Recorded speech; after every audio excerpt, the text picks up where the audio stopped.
Hey everyone, welcome back. My name is Lynn Wilson. I'm glad you're here tonight. Last week we did a $5 refresh recharge stockpile. How to get started.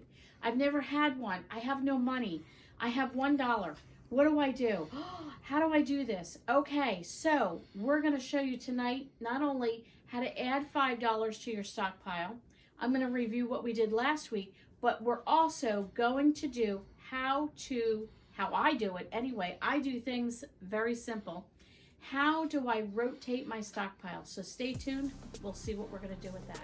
So here we go, guys. $5 once again. Let's do a quick review of what we did last week. For $1 number one, I said to pick up some type of a beverage. We picked up milk last week. For our $1 this week, we picked up a whole gallon of water. Okay, $1 number two, I said to pick up some kind of a bread. Last week, we picked up a pizza crust mix. What did we do with our $1 this week? We picked up breakfast sandwiches with peanut butter. And I will be going into a little bit more detail about this in just a moment. Our third $1, I recommended you get some type of a vegetable. Last week, we picked up some peas. This week, we picked up, it's not a vegetable per se, but it's a side dish. So I picked up some pinto beans. All right, so that was our first $3. $1 number four, I recommended get some kind of a meat. Last week, we picked up a can of tuna. This week, I picked up a can, and it's a brand name at the Dollar Tree, Hormel smoked ham. So we picked that up. And then our last $1 that we said, pick up a miscellaneous. It can be laundry, it could be for pets, it could be a lighter for lighting a fire, it could be first aid, it could be a Sharpie to write things that you need to write down, it could be anything, it could be another food, it could be a seasoning, it could be whatever miscellaneous means to you. That is how I recommend you use $5 per week. Last week we picked up some rice for our last $1. This week I picked up chicken bouillon, and that was one thing that a lot of you recommended. Make sure you have some bouillon or something like that as a base. So what do we do with all this? Okay, so let's recap. Last week, real quick, I talked about how do you start a stockpile. You can start with $5. Now I have in my possession $5. You might have $1. If you have $1 and you bought one item, you were one item ahead than you were before you bought it. I know that might sound silly. Many of you commented, I didn't know where to start. I have no money. We have people that are single, widowed, single parents, budget, lost jobs. During this whole past year, a lot of things have changed for a lot of people. $5 might be a lot of money. Maybe you can turn your 5 into 25 and you can do 25 items a week. That is great. But we're going to do a baseline of $5 a week, 5 items. At the end of a month, you've spent $20 for your stockpile. This is not stuff that you're going to just stick away for the rest of your life. These are things that you're going to put aside that hopefully you won't use right away, but you will rotate them, which is the next thing we're going to get into. But at the end of the month, you've spent $20. You had nothing in your stockpile. At the end of the month, you'll have 20 items in your stockpile. Now, I had somebody last week say to me, thanks to one of my earlier videos when I started out on YouTube almost a year ago now, and she said she started with a shoebox, and she filled a shoebox full of items. And now, over the past year, she's grown into a bookshelf of some sort in her kitchen. That's what I'm talking about. People, start where you're at. Got to start where you're at. Don't worry. Don't look at these fancy videos where they have these walk-in pantries and they're beautifully lined up, color-coded, and that's wonderful. That would be like a dream for me and probably a dream for you, but that's not where I'm at. If that's where you're at, go for it. Enjoy what you have, your blessings, and enjoy it. I don't have that. I have a small house. I have a small area for a stockpile. I can't have 50 big gallons of this and so on. I don't have the room. We have people on this video that live in maybe a one-room apartment. Some might live out of their car. Some might live in a small house like me. You just don't have the space. Work with what you have. You don't have a lot of money. Work with what you have. It's all about working with what you have. So, what do I do with all this? Okay. Can some of these items be used together? Yes. You can cook up your rice. You can cook it with the bouillon to add a little extra flavor. To that, you can add some peas and just do rice and peas. You could just add some rice and peas and add some tuna or ham and make it a meat dish. If you're a vegetarian, just do the rice and the peas. You obviously would not want to use chicken bouillon, but you can get a vegetable bouillon, or you can just use water, or you can make your own vegetable bouillon. Save your scraps like your onion skins and the tops of the carrots and the carrot peels and the potato skins. All those things we normally would either throw out or put in the compost. Save that, put it in the freezer, cook it up, and now you have a vegetable bouillon for yourself, a vegetable broth. So that is one thing you can do. You can cook up your pinto beans, and you can eat them plain. Just cook them up with water. You don't need to do anything. Add a little bouillon to it, or a little seasoning like this. Give a little garlic powder, onion powder, and you can change up the flavor. You've got pinto beans. It's a protein. You're a vegetarian. There you go. You want a little something extra? Add your peas to it. You want something even more? Add your meat and your vegetable to it. Just your meat. You're trying to stretch $1, cook some of these up, mush them down, make it like a refried bean. Maybe lay that in the bottom of a casserole. Maybe pour some peas over the top, even half a can of peas, even half a can of meat if you're really trying to stretch your $1. And then you can always use your pizza crust right on top. Lay that on top, mix that up the way it called for with the water. Put that on the top, bake that like a crust. Now, are these the most delicious meals ever? No, they're not. But we're talking, you know, getting a few things in your stockpile to start with and building onto that. As we build on, you're going to build onto this other flavorful things, like maybe a cream soup, maybe some other spices, maybe some other types of meats and vegetables and so on. I also pretty much based this on the Dollar Tree. Most people can get to a Dollar Tree. Most people can afford the Dollar Tree. You can go to Walmart, you can go to Target, you can go to Whole Foods, you can go to Trader Joe, you can go to ShopRite. You can build on that as it suits you, your family's needs, your family's taste buds, and your family's budget. But for those that, you know, we're just trying to keep this simple. This is not a video that is like rocket science. This is a simple video on how to build a stockpile on $5 a week. I also picked this up. This I said was a bread. Think bread, you can't always stockpile a loaf of bread. It'll go moldy in a year. These will not go moldy in a year. They have a year expiration date on them. I know expiration dates can go beyond the date. I get that, but a baseline, where everything's baseline right now. It expires in December. So I have a whole year to keep these in my stockpile. I get 5 packets. It's 1 week of breakfast.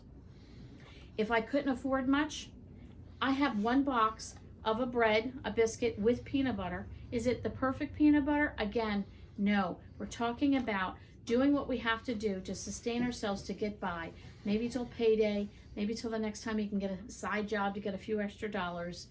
As money grows, as the budget grows, as you are blessed and able to get better things, absolutely get the fresh fruits and vegetables, get the healthy things in your diet. These are good to have. These are great too. What if the power goes out, you wake up in the morning, you can't make breakfast, and you got to feed the family? What do? Well, let's get our shelf-stable milk.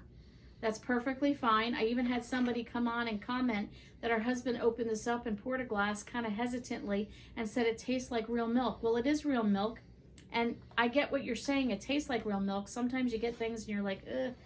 There you go. You've got milk. You've got biscuits with peanut butter. You can feed the family. You've got a gallon of water. You can feed the family. If you had no running water, something happened, whatever, you can pour this, make some pinto beans, make some rice, and so on.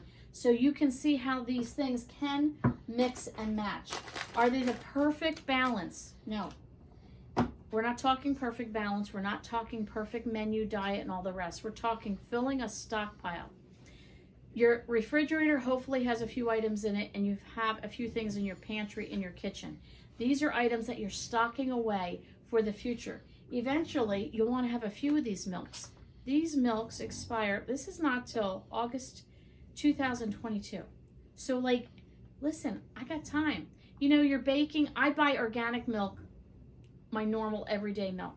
But when I do baking or something like that, or you want to feed the pets and you want to give them a little milk, this is great. Once you open it, it needs to be refrigerated though. Okay, rotating. I've had a lot of people ask me how I do this. Again, I don't do anything elaborate. So my channel is called Lynn Wilson, At Home with Lynn Wilson, Everyday Living. I'm talking about everyday life. I'm just an everyday lady. I'm not doing rocket science here. I'm not doing a video that, like, you know, would win any prize, but I can do things that are real basic for you. So I have Jiffy Mix. I bought this Jiffy Mix when the pandemic started back in March. So we're coming up to almost a year. Can you believe it? Almost a year. This expires on April 7th of 2021. Again, I know you can extend the life of this. I know that. I'm talking baseline. Let's just say you want to use it by expiration date. Okay, so here's how I rotate my food. Again, simple, simple, simple. I can't handle complicated. So if you're looking for this really wow factor in a video, you're not going to get it here. You want something simple and practical? That's what I do. Go to the Dollar Tree and you pick up dot labels. And in here you get 315. So if you had 315 items in your stockpile, you'd be in good shape. But there you go, 315 stickers, they're dots, or just use, you know, different color Sharpies, however you want to do it. This is what I do. I pick up these stickers, okay? Just like that. All right, so I get an item. I put a sticker on it. Even though the expiration dates are on there, I don't even know if you can see that. They make it so tiny. Sometimes I go to read something and I'm like, I can't read this. So what I do is I put a sticker on it in green. Green means go, we're good. It goes back to my early days in travel and tourism industry when we used to color code everything. Green means go. I put the date on there, we're good to go.